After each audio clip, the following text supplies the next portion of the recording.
Kenapa ilmu logika itu penting? Bahkan tidak berlebihan jika saya katakan sangat penting. Kenapa? Apakah karena biar gak kalah debat? Atau karena agar kita tidak keliru ketika mempelajari matematika? Ternyata ilmu logika bukan hanya untuk debat dan matematika.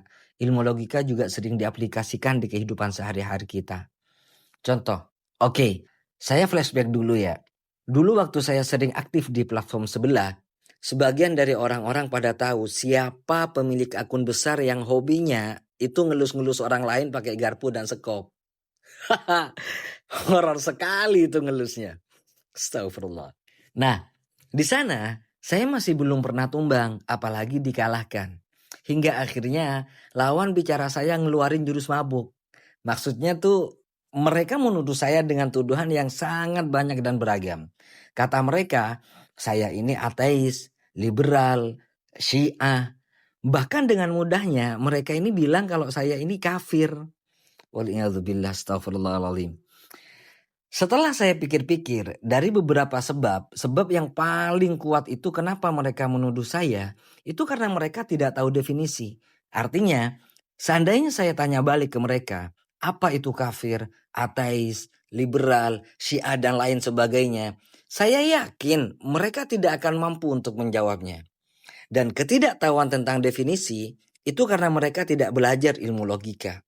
Karena hanya di dalam ilmu logika kita bisa mengetahui apa itu definisi. Di ilmu lain nggak ada.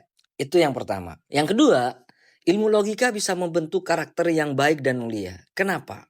Sebab orang yang memahami ilmu logika, dia tahu bahwa pendapatnya bisa salah dan pendapat orang lain bisa benar.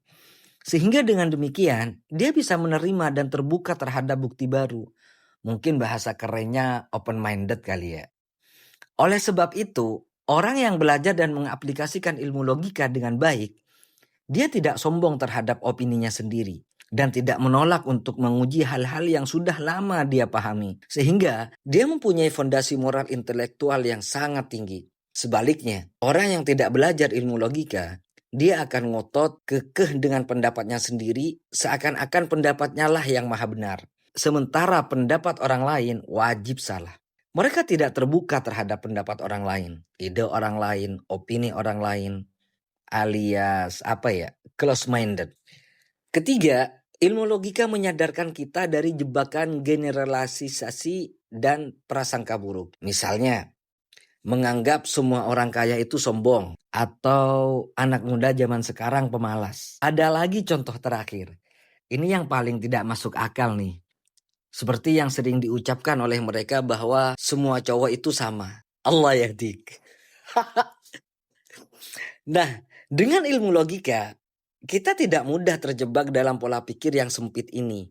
Karena ilmu logika mengajarkan kita untuk selalu mempertanyakan, bukan langsung menyimpulkan. Keempat, ilmu logika mampu membuat kita berpikir jernih di saat emosi mendominasi. Baik itu ketika kita marah, takut, atau cemas. Logika memberi struktur agar kita tetap bisa memilih dan memilah mana fakta, mana perasaan. Contoh, misalnya nih ya, udah tahu gak dihargain, masih aja ngejar-ngejar. Udah tahu diselingkuhin, masih aja gak bisa move on. Alasannya juga gak masuk akal. Katanya, aku gak bisa hidup tanpa kamu. Padahal sebelum jadian dia juga udah hidup kan. Astagfirullah. Ya begitulah ciri-ciri orang yang gak belajar ilmu logika. Kalau bahasanya Mbak Abigail Limuria dan Chania Cita, makanya mikir. Kelima, ilmu logika mampu mencegah hal yang salah tapi terlihat meyakinkan. Contoh, semua yang alami itu aman. Padahal racun ular juga alami. Ada yang mau minum racun ular? Kan enggak. Makanya belajar ilmu logika. Sebab ilmu logika membuat kita tidak tertipu oleh ilusi bahasa. Karena biasanya manusia cenderung menyukai narasi yang terdengar familiar meski secara logika itu lemah. Keenam, ilmu logika bisa menyelamatkan kita dari manipulasi bahasa media dan politik. Seperti sebuah kalimat yang berbunyi, jika kamu tidak mendukung ini, berarti kamu bagian dari masalah. Ini adalah jebakan logika.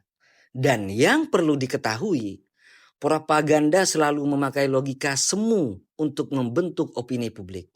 Dan ilmu logika membongkar pola-pola itu. Ketujuh, ilmu logika bisa mendeteksi sebuah pernyataan yang tidak tepat. Misalnya, ada teman kita nih yang bilang gini, produk ini pasti bagus karena banyak pembeli yang memberikan ulasan positif di internet. Pernyataan ini mengandalkan popularitas, yaitu banyak ulasan positif sebagai indikator kebagusan sebuah produk. Ilmu logika membantu kita memahami bahwa sesuatu yang populer belum tentu benar atau bagus.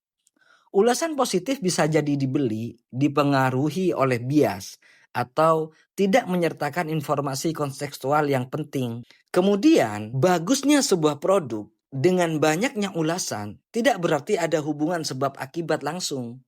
Dan ilmu logika membantu kita untuk menyadari akan hal itu. Jadi, di kehidupan kita sehari-hari, menggunakan logika untuk menganalisis pernyataan dapat membantu kita membuat keputusan yang lebih bijaksana, menghindari penipuan, dan tidak mudah terpengaruh oleh informasi yang tidak terverifikasi. Dengan pendekatan yang lebih kritis dan analitis, kita dapat lebih baik memilah informasi yang didapatkan dari berbagai sumber. Oleh sebab itu semua, maka tidak heran jika ulama sekaliber Imam Al-Ghazali pernah menegaskan dalam salah satu kitabnya bahwa orang yang tidak mempelajari ilmu logika, kredibilitas keilmuannya patut dipertanyakan. Walaysa lana ila ghairillahi ta'ala hajatun wala madhhabu. Assalamualaikum warahmatullahi wabarakatuh.